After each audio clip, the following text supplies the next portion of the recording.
ఇక్కడ ఇంకోటి దీనికి అదనంగా కలిసింది ఏంటంటే పవన్ కళ్యాణ్కు ఆ కెషంబు అనే దాంట్లో ఆ మార్షల్ ఆర్ట్లో వచ్చినటువంటి అవార్డు, ఆ మార్షల్ ఆర్ట్లో ఆయనకు అవార్డు రావడం మీద అంబటి రాంబాబు కొన్ని కామెంట్స్ చేయటము, లేకపోతే వైసీపీ వాళ్ళ దాంట్లో రావటం, వీటన్నిటితో అది కూడా ఒక వివాదం అయిపోయింది.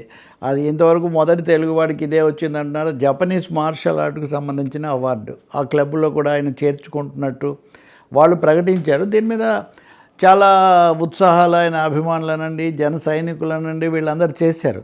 దీని మీద రాజకీయ విమర్శ ఇతర అంశాలతో దీన్ని జోడించడం జరగడంతో అది కూడా కొంచెం వివాదగ్రస్తమైంది. ఇలాంటి సమయంలో మోదీ ప్రత్యేకించి పవన్ కళ్యాణ్కు ఈ అవార్డు వచ్చినందుకు ఆయన ఒక అభినందన మళ్ళీ విడుదల చేశారు.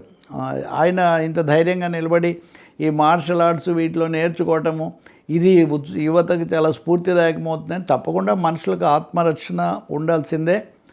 అది ఒక్కొక్క దేశంలో ఒక్కొక్క విధంగా ఉంటుంది. ఉదాహరణకు కమల్ హాసన్ ఆ భారతీయుడి చిత్రం వచ్చిన తర్వాత ఆ మర్మకళ లేదా కొన్ని విధాలైనవి ఎలా ఉన్నాయి అవి బాగా అందరూ తెలుసుకున్నారు.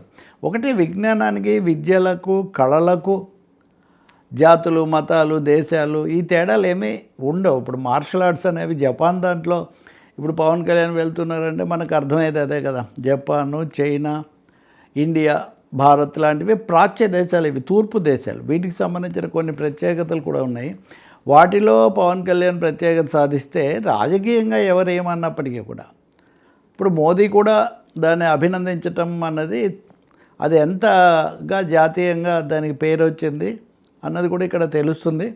మూడవది, ఈ మధ్య పవన్ కళ్యాణ్ పిఠాపురంలోనే సంక్రాంతి వేడుకల్లోనే చెప్పారు మన యువత వీటిలో నేర్చుకోవాలని. తప్పకుండా ఆత్మరక్షణ అన్నది ప్రతి మనిషికి, ప్రతి ప్రాణికి కూడా అవసరం. ఎవరు ఏ పద్ధతిలో ఆత్మరక్షణ చేసుకుంటారని. అలాగే అమ్మాయిలకు కూడా, మహిళలకు కూడా మార్షల్ ఆర్ట్స్లో కరాటే శిక్షణా తరగతులు మహిళా సంఘాలు నడిపినటువంటి సందర్భం కూడా ఉంది. సో ఇక్కడ సంక్రాంతితో పాటు ఈ యుద్ధ కళల్లో పవన్ ప్రావీణ్యం, దీంతోపాటు ఇప్పుడే వాళ్ళ మెగా సోదరుడు చిరంజీవి మన శంకర్ వరప్రసాద్ చిత్రం విడుదలై అది కూడా సంక్రాంతి పాట ఇవన్నీ దాంట్లో ఉన్నాయి. అంతకుముందు మన సంక్రాంతికి వస్తున్నామనే పేరుతోనే అనిల్ రావిపూడి చిత్రం తీశారు. సో ఇలా అనేక అంశాలు ఈ సంక్రాంతిలో కలవటం మనకు ప్రత్యేకతలాగా కనిపిస్తుంది.